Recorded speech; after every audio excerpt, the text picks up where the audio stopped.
Hey everybody, this is Rydo and we're back to Layers of Fear. We're doing the Inheritance DLC. We may have only about 10 more minutes of gameplay, or not.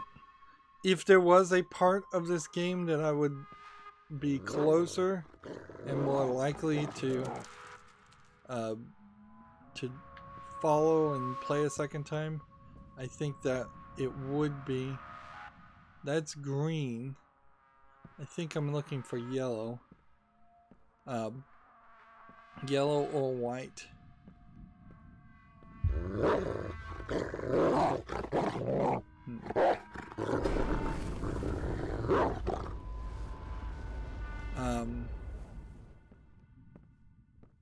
You said brighten things up.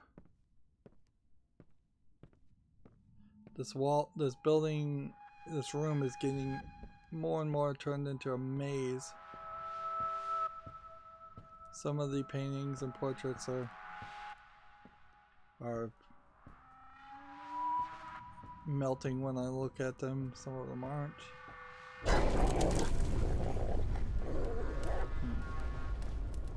Probably going in the right direction. That seems like that's the right one. So, see if we can find our way back around. That being said, interesting. It shifted.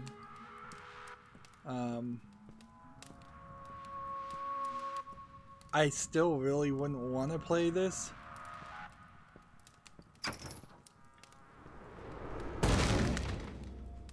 This is the second time. I feel like my decisions are just gonna be my decisions. And whatever happens, happens.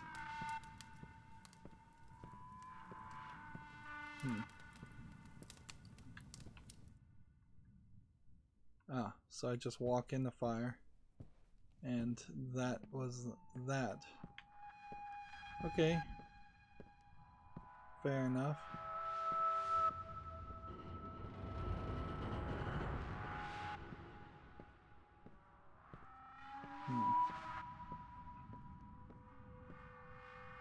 See, this really is just a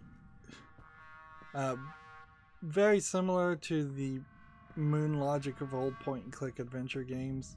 Like, only the programmers of the game and their friends who have been told the solutions would know how to do this. This is a game that really required me to use a walkthrough, and I don't inherently always have to use walkthroughs. So I'm hoping this is the right color. That's right!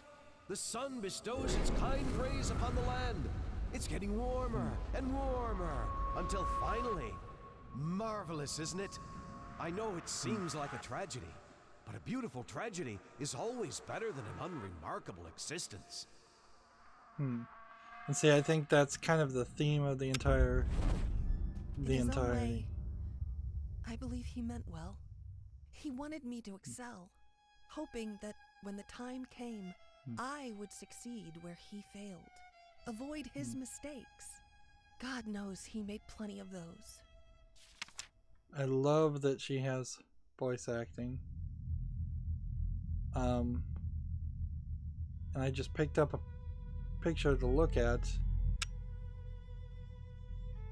And like, I have no idea like what was supposed to be here. Why did the police never get called on this building? Why did nobody ever check on it? As the father. I think that's the father at least. And so we've got this collection of photos. And I guess that's the last one. And okay. Am I supposed to... Oh, a little bit of a puzzle here. Interesting. And I think it's going to be a picture of me.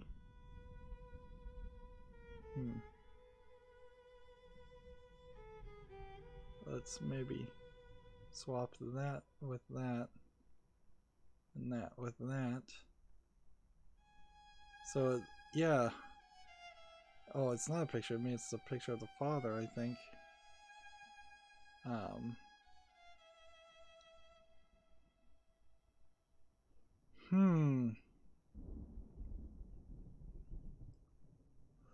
Well, seems like I've missed 3 photos.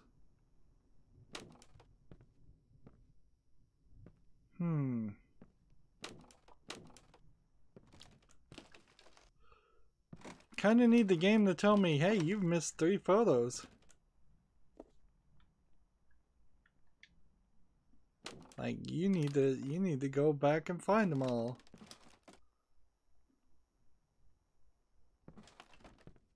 I guess that's what it's telling me to do.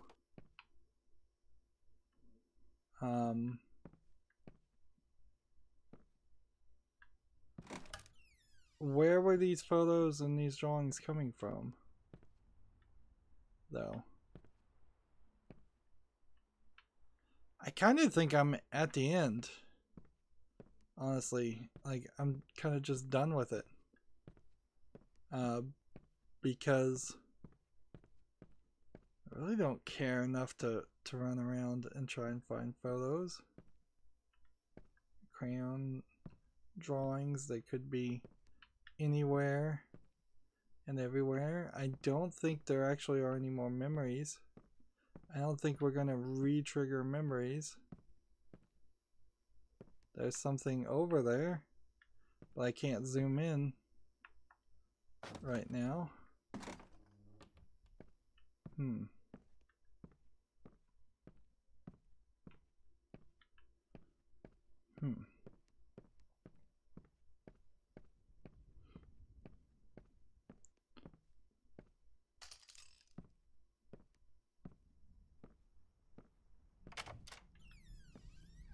So, yeah.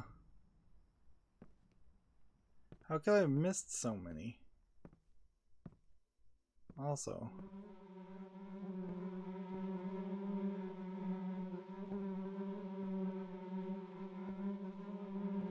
See, that looks like that's paint or something.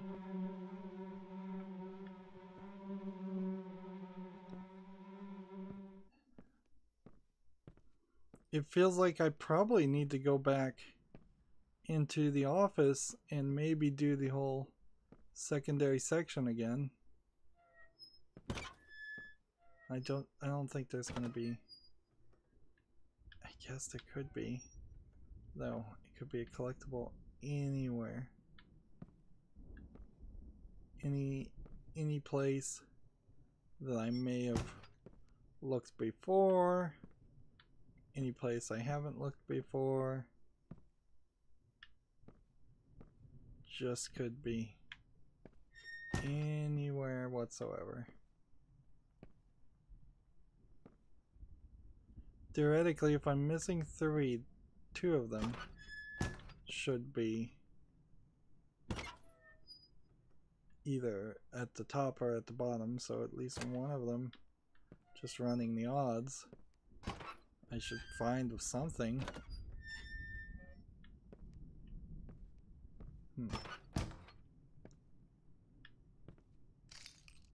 There's just too many things that look like that too. And so that's the entirety of that floor.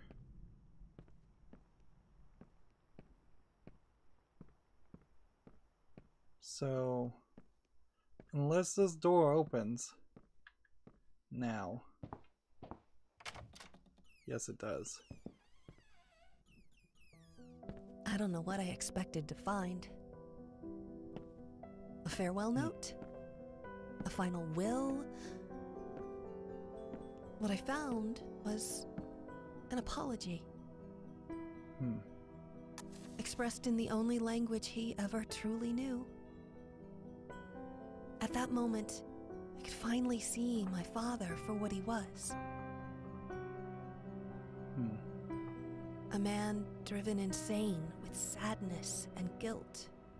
Trapped in this house, a nightmarish echo chamber of past mistakes and tragedies.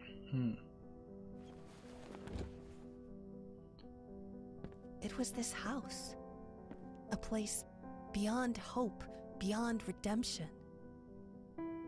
So this is the good ending, I guess. I knew what I had to do. And she burns it down the house, which isn't that exactly one of the endings I of had given up trying to understand my father a long time ago. Like the good ending of the main game also was about starting a fire. They need to address their pyromania, see? Like, starting a fire could kill your neighbors too. Could burn down an entire city.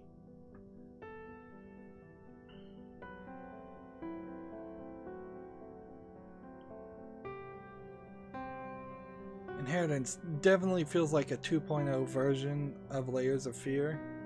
If it was the only game, or the only part of the game, yeah, I could see people wanting to play it once or twice.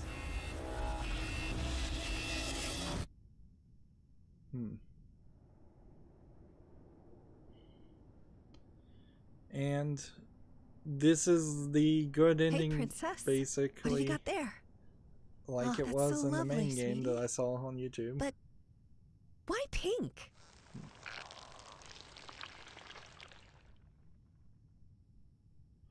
And the idea there is why pink is because that underlying level of criticism and nastiness just does get passed along through family. Certainly the emotional abuse that is hard to break yourself of passing along.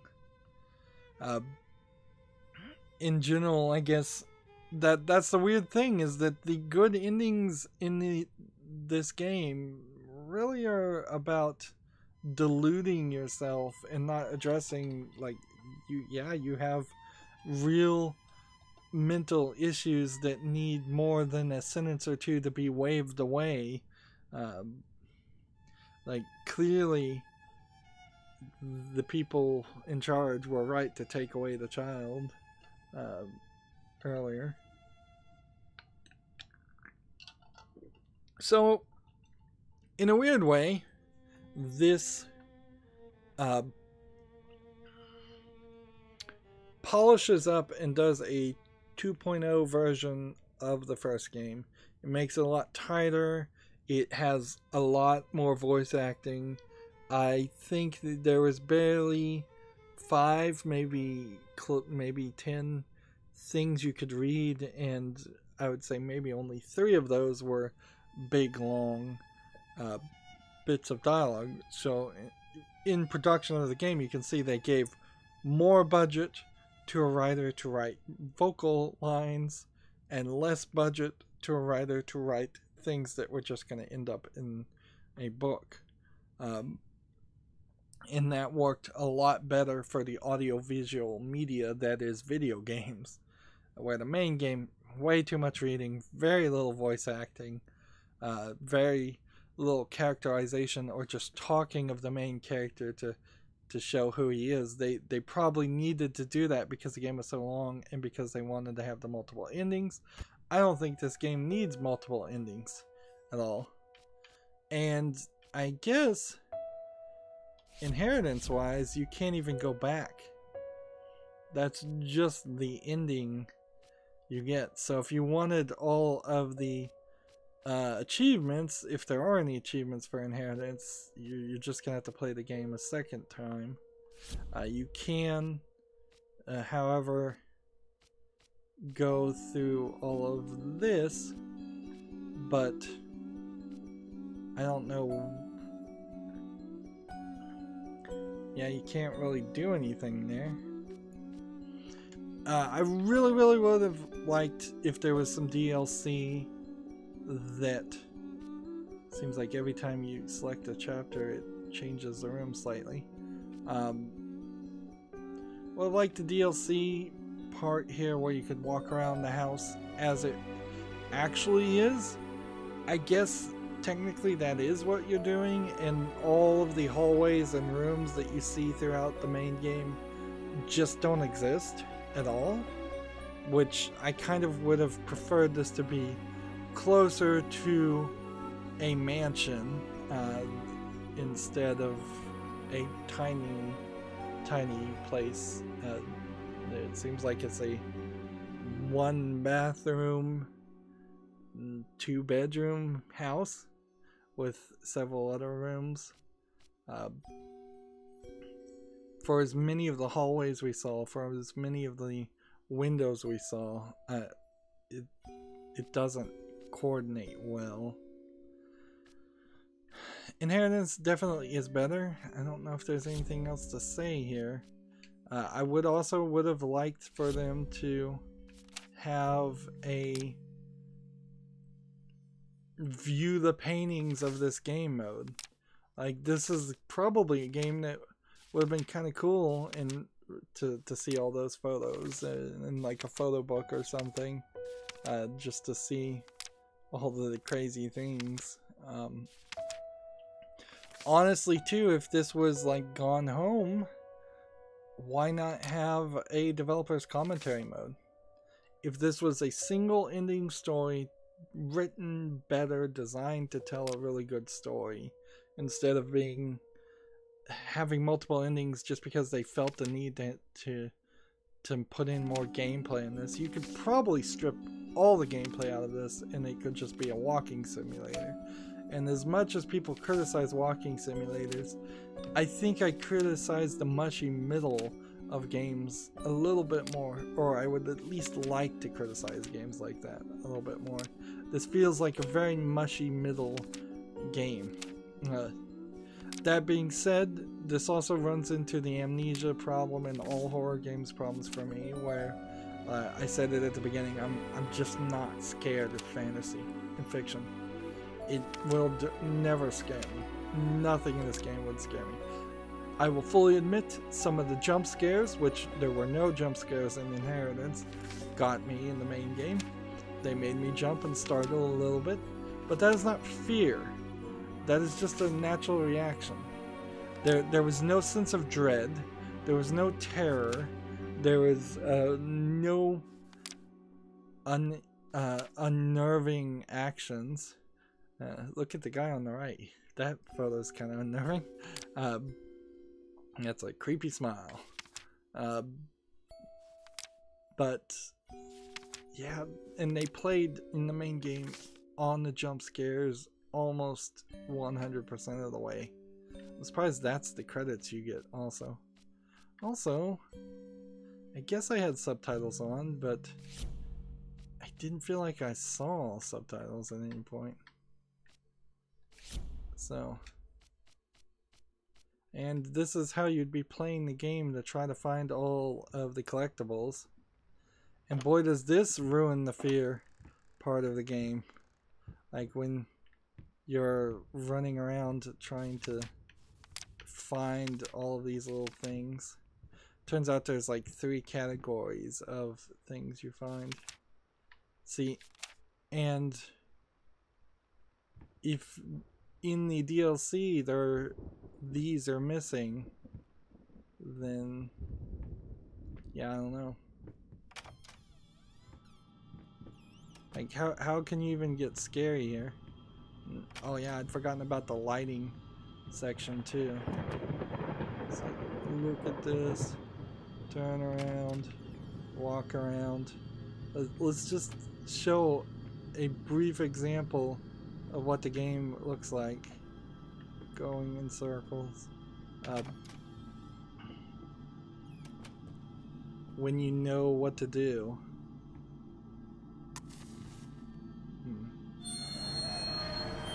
Let's see, 548, you probably don't even need that if you had just memorized this. I kind of want to see somebody just speed run this game for what it is. and the anniversary played no role. Like, the 9th of June was mentioned twice. It never played a role whatsoever. And you really don't have a choice. The door is locked, and this door won't open. And maybe there's a collectible somewhere around. I would have to basically make a list of all the collectibles and checklist and all. I guess I do want to say, give me some feedback on the thought alone that the most beautiful piece of art doesn't have my name on it is killing me. So, will you marry me? Let's see, you could really just speedrun this whole thing. Would people have preferred me to have played the whole game in super brightness and ruin the visual mood? Or is there some other way people would have preferred me to play this? See, I think you have to fall. Like, I think you have to totally fall, because, well, you could go back this way. And it's questionable. Like, now a tiny bit to the left. See, and that's one of the memories. Hold that pose. I want to get dealing with the wife, so I imagine I shouldn't have done that one. See, it just slowly slows you down. And they make the books. And see, that was the biggest jump scare. I saw so many people play that. But once you know what's going on, it's like, oh, who cares? Just keep moving. Just keep moving. Well, I'm not going to play any more of this. Not really great. I tend to prefer horror games that are either psychological horrors, point and click things that want to tell me better stories, or if you're just going to make a horrific game like this, you've got to base it on some very well established first person, third person shooting. And then you get into the room of Dead Space and Doom, games that are horrific in what you see, but you're basically empowered enough with all the weapons to kill the monsters. This one, I suppose, was going for psychological horror. It just didn't really succeed in it. Environmental horror. I would say Alice Madness Returns would be a good example of a game that does psychological horror and kind of doesn't even make you realize that's what's going on until you're halfway through the game for its gameplay mechanics. I don't know what more you could do with painting. There has been a few games that have tried to do things with painting and actually painting on canvas. I think there was one called Passepartout that came out recently, relatively recently. But as a gameplay mechanic, I don't think it makes sense. You could have done color puzzles though, and it's pretty glaringly obvious that there's a lack of why not mix red and green and see what color that makes. Yeah, and just do some primary color mixing to make a key or make a portal or use lights and lenses of different colors. You could have done that. You could have at some point found one specific paintbrush that was carved into a key and used that. You could have found turpentine and had to use turpentine on a painted door to make it dissolve away. So like there was a painted or drawn door on the wall. General ideas here. Just 3 ideas off the top of my head that would have been something different. This the main game of Layers of Fear was very repetitive, doing everything at least 2 times, having you walk in every room at least 3 times, and doing different variants of that room is fine. That's something you do in video games to stretch out your content. But in a weird way, this is like the one game I'd say is barely a step above what you would call the general category of an asset flip on Steam. It really is. I'm fairly certain almost everything we saw here started at the very least as a pre-purchased asset. It's running not on its own engine, so we know they were getting help that way. This music is nice. I will say that. It's a shame it doesn't play in a lot of the silence moments in the main game. Yeah, and we've gone about 25 minutes, so I think that's good enough to wrap up here. That's it for Layers of Fear. I will now have to probably find something relatively short to fill in the gap for the rest of Halloween month. Halloween month still makes sense to me to keep games like this in the month and the time when people really want to experience this. A lot of people don't want to experience horror or scary things ever, and keeping it at least October makes sense. But yeah, it's gonna be probably a struggle to find something short enough to fill the gap. And this is definitely one of those games that if I was playing this in December, if I was playing this in January, it would be fine, certainly, but I would feel a little awkward and a little weird. Anyways, that's it for this recording in this series. Let me know in the comments if maybe it scared you. I imagine there is 50 to 60% of the audience who would have seen this game would have been scared, and that might have given them a better experience. If those odds are off. I saw somebody on the walkthrough put a comment, "Layers of boring?" ? And honestly, yeah, I kind of agree. Layers of Fear, the main game in particular, was boring. But maybe it's worth it to get to the Inheritance DLC. I guess that would be my recommendation, is get the Inheritance DLC, play it, and then play the main game if you enjoyed the Inheritance DLC. That would probably not change too much of your perception or understanding of the main game.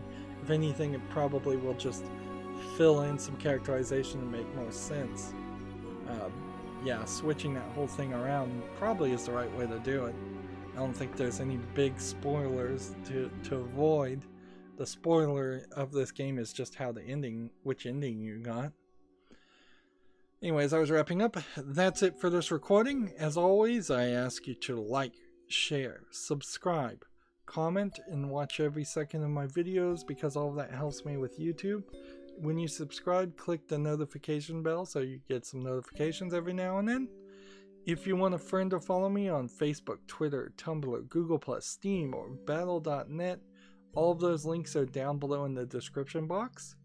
And if you want to support me, what I'm asking people to do is friend me on Steam and gift me a game, whether it's a game off my wishlist or just one you would like me to play. This feels like, Layers of Fear feels like a game that I imagine a lot of people would have wanted me to play when it was brand new, and certainly had I had the funds and the time for that, I probably would have thought about doing that. This was certainly an overhyped game that got played by a lot of streamers, and I could have seen that.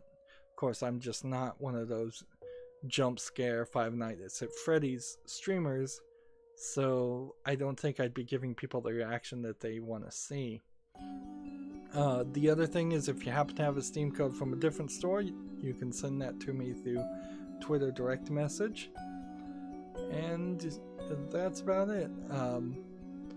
There is a playlist tab on my main YouTube page. You can see a playlist for every game I've ever covered before. I cover a lot of variety, And typically I stream every Monday, Wednesday, and Friday, but sometimes Hearthstone has more expansions, so I stream more Hearthstone than that.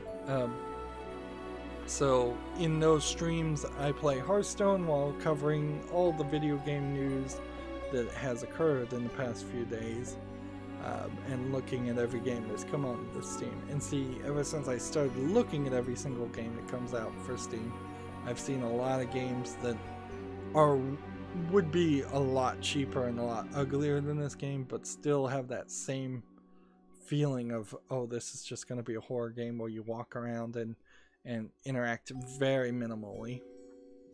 I'm a little sad to be so critical of this game for as overhyped as it was, but overhyped, I guess, is the key phrase there.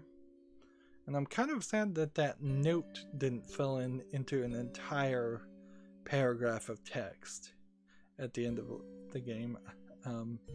Maybe there was a way to fill it in all the way. Maybe you have to find every collectible to fill it in. Yeah, I'm having trouble wrapping up, so let's just say thank you for watching and have a good evening.